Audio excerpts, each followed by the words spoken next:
Okay, so what we're going to look at here now is using prefabs in our game to reuse the same pieces over and over again.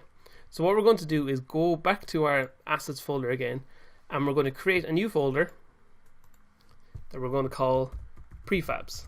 Now it doesn't actually matter what the name of this folder is. It could be called anything you want. Just because I've seen people in the past get confused by, do you actually need a specific prefabs folder? But you don't. It could be called anything, but we're just calling it prefabs just to keep it nice and simple. So we go into here, and basically a prefab is a copy of a particular item. Well, no, it's actually the opposite of that. This would be the original of a particular item. So just as an example, we'll move in platform 1x7, and we'll just drag that into the prefabs area here, and that just automatically creates a prefab, and we see that it turns blue on the screen up here. And one of the really handy things about prefabs is if we were to have a whole load of 1x7 platforms in our game, so we could, for example, duplicate this guy, or the way we would actually want to do it is grab our prefab from here and place a few of them in the world like this. And one of the good things about it is if we make a change to a prefab, it'll apply to all of our objects. So say we wanted to change the size of the box on this guy.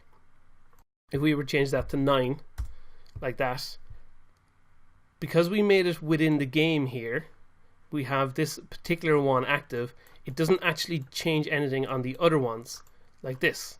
So we're only making a change to this particular object. But we could apply that change so that it affects all of the platforms at the same time. And the way we do that is by hitting the apply button right here. So now if we went and looked at any of these guys, they've got the same extra wide bit of platform. But obviously we don't want that. So let's fix that the other way we can interact with our prefabs. And that is if we click on the original one down here, this is now the original, not the one that was first existing in the game. This becomes the original.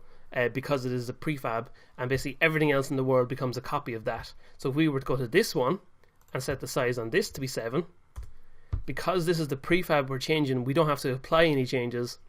That will automatically make changes to everything in the world. So if we go to him now, we can see we've lost the little over bit and we're back to just 7.